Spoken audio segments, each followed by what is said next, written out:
Bien, hoy vamos a empezar la unidad 5, que es la última unidad sobre el siglo de oro, enfocando el tema de la autorreflexión, o si prefieren, la autorreflexividad barroca, que es una temática y un efecto estético asociado con el barroco, pero que ha dejado una huella bastante fuerte en la producción literaria y artística, tanto en España como en Latinoamérica. Para intentar definir qué queremos decir con esto de la autorreflexión y cuál es su relación con el barroco en particular, vamos a enfocar una serie de puntos. Primero, se trata de un regocijarse del arte de su propia capacidad de crear ilusión.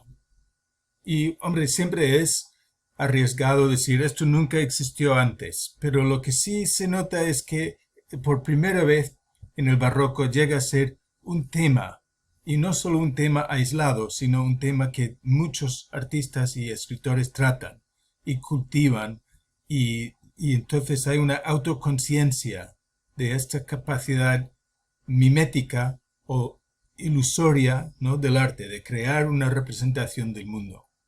Y a la vez que llama la atención sobre esto, produce un efecto extraño de interrumpirlo, de hacernos conscientes de las técnicas que se utilizan para producir el efecto. En el teatro se llama esta interrupción a veces romper la cuarta pared.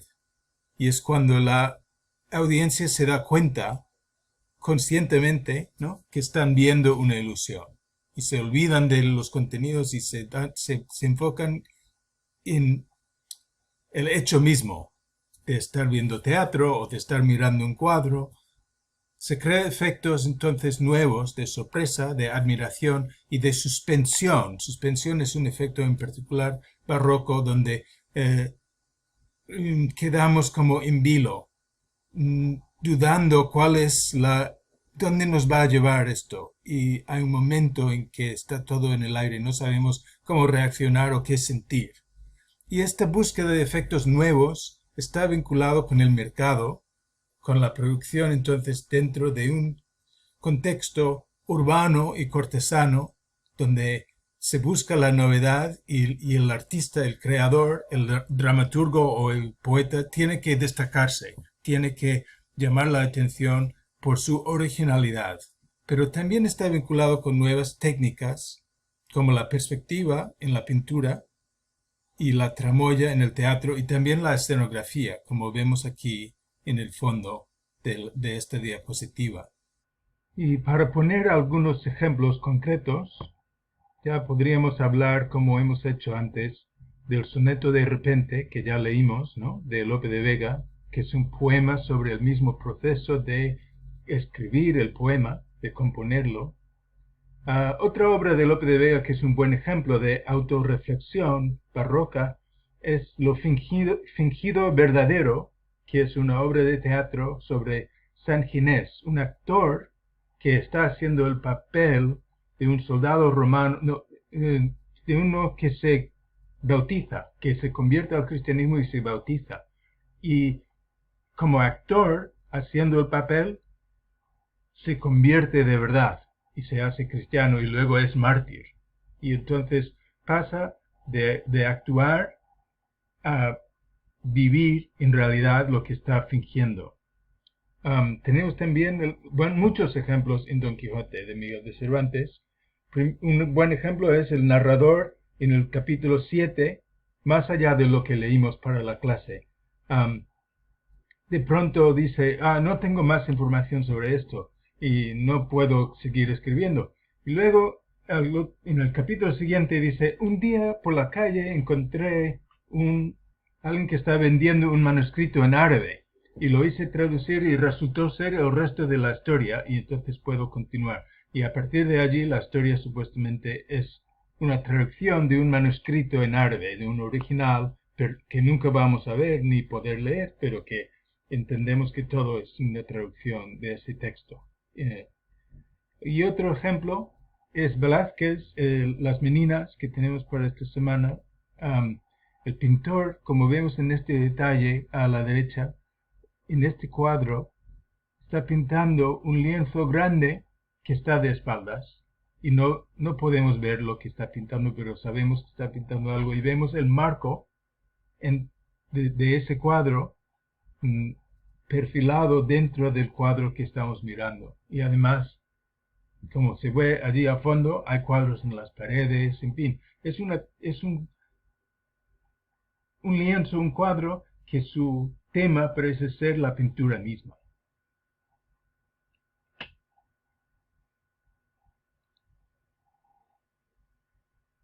Otro buen ejemplo es el gongorismo, así llamado por el poeta Luis de Góngora, que lo puso de moda en sus soledades y en otros poemas, pero sobre todo las soledades, que es una poesía tan elaborada y tan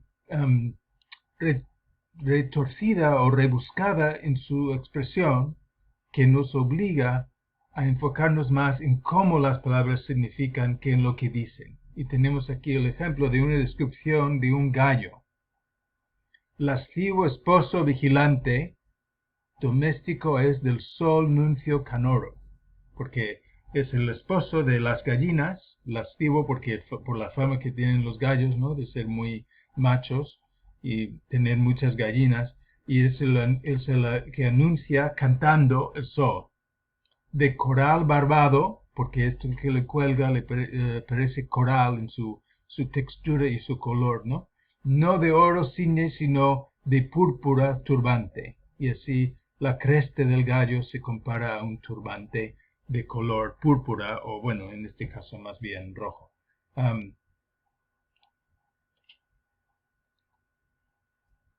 Esta complejidad artística y autoconciencia de los procedimientos del arte se asocia en el barroco con la palabra ingenio.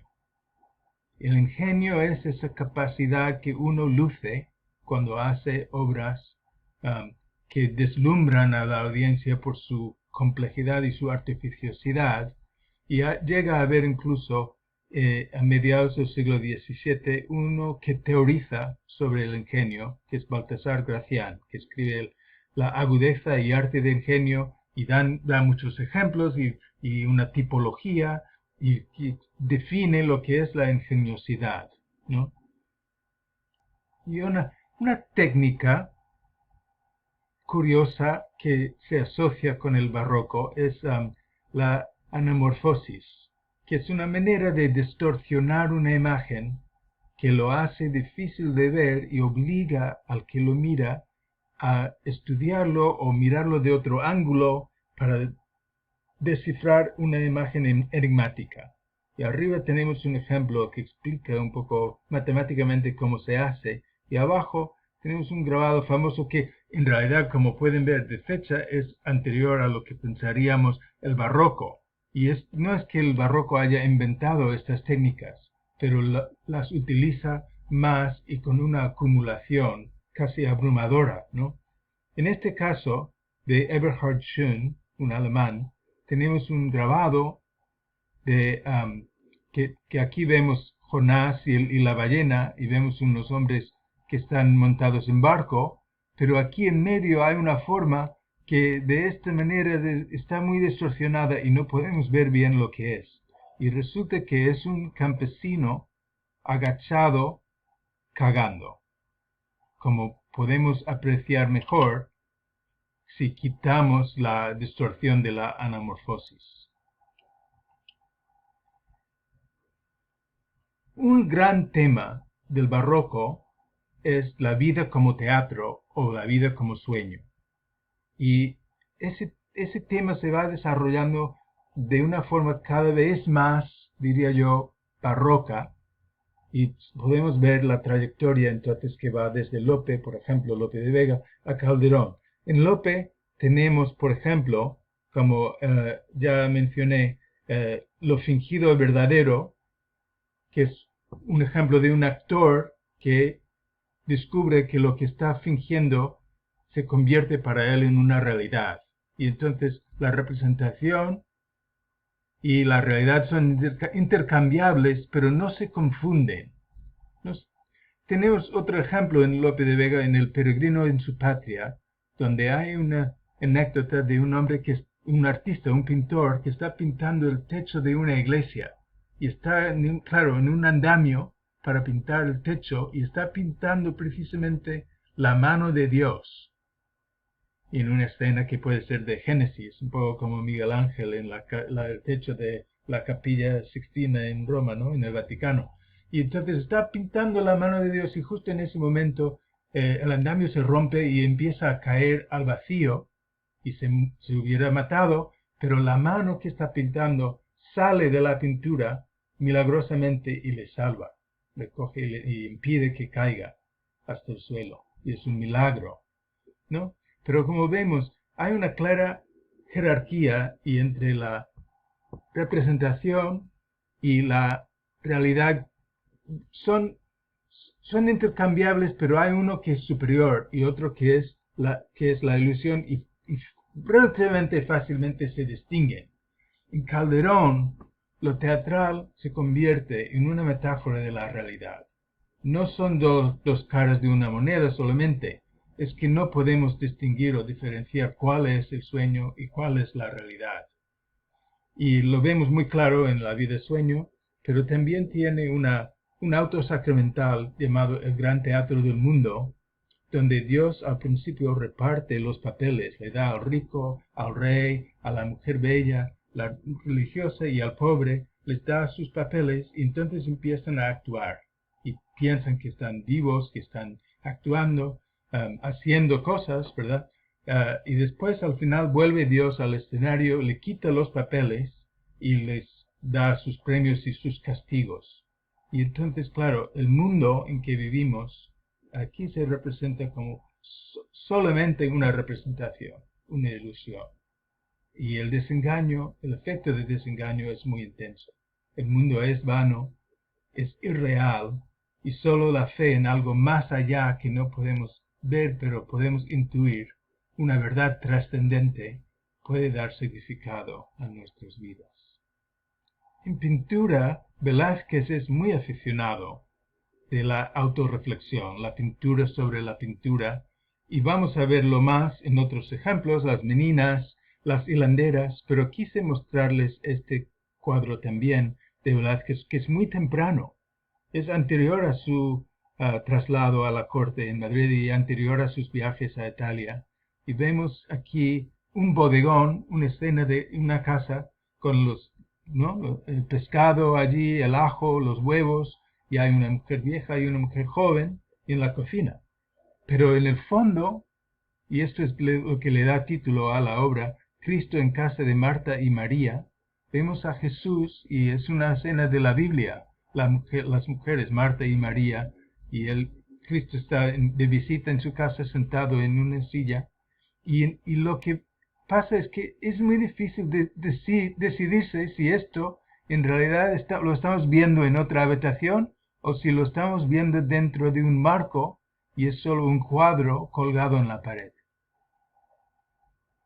Otro aspecto, digo, de la autorreflexión barroca son las comparaciones entre pintura y poesía y la autoconciencia que llega a ser muy aguda en esta época de que pintores y poetas de algún modo están haciendo lo mismo. La creación artística, entonces, la creación de una ilusión de realidad es no idéntico, pero análogo entre estas dos formas de expresión artística. Y no tengo tiempo ahora para comentar con más detalle estos dos sonetos de Luis de Góngora y Sor Juana Inés de la Cruz, pero quería mostrarles que son dos sonetos sobre la pintura y donde se ve que el poeta es consciente de estar haciendo algo parecido a lo que hace el pintor. Aquí me limitaré a decir que en el soneto del Greco vemos cómo celebra la extraordinaria capacidad del artista de crear algo que es más real de la realidad, de la naturaleza, del mundo que hizo Dios. Es un creador divino. Y en el caso de Sor Juana muestra lo contrario, que la vanidad y nulidad de lo que el